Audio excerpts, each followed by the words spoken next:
The future has officially arrived at Misano, though it looks strikingly leaner than the aerodynamic monsters we've grown accustomed to.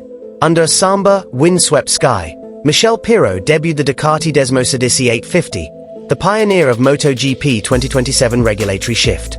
Organized by Garage 51, this shakedown marks a pivotal moment for the sport.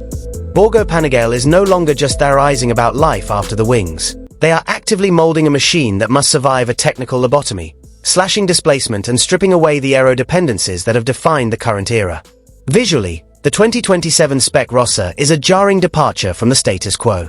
The fairings Pirro showcased reveal a significantly scaled-back aerodynamic profile, signaling the end of the downforce arms race that Ducati themselves initiated. While the current grid resembles a collection of F1 cars on two wheels, this 850 cubic centimeters prototype hints at a return to a purer silhouette. However, one has to wonder if this forced simplicity will truly level the playing field or if Ducati's engineering might will simply find new, more expensive ways to reclaim the lost mechanical grip.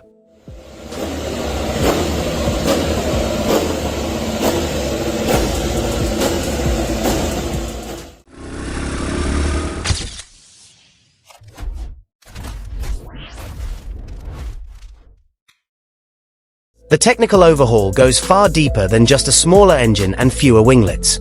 This test also serves as a crucial laboratory for the transition from Michelin to Pirelli as the sole tire supplier.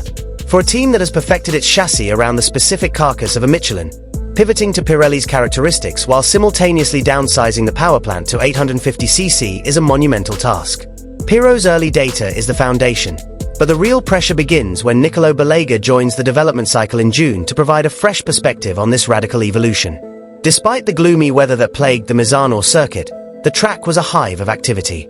Between Pirro's clandestine laps on the 2027 prototype, the Ducati V2 Future Champ and Panigale V4 trophy riders provided a high-revving backdrop. It's a strange irony to see the Future Champ riders on V2 while the factory's crown jewel is being downsized. It begs the question of whether the Premier class is losing its unreachable prototype aura in favor of road-relevant efficiency.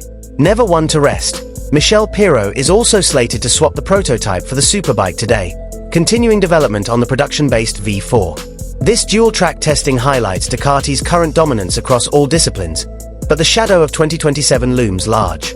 As the Desmosedici 850 begins its long journey to the grid, the paddock is watching closely. Will these regulations actually improve the racing spectacle? Or are we simply watching the world's most sophisticated manufacturer find a more subtle way to outpace the rulebook?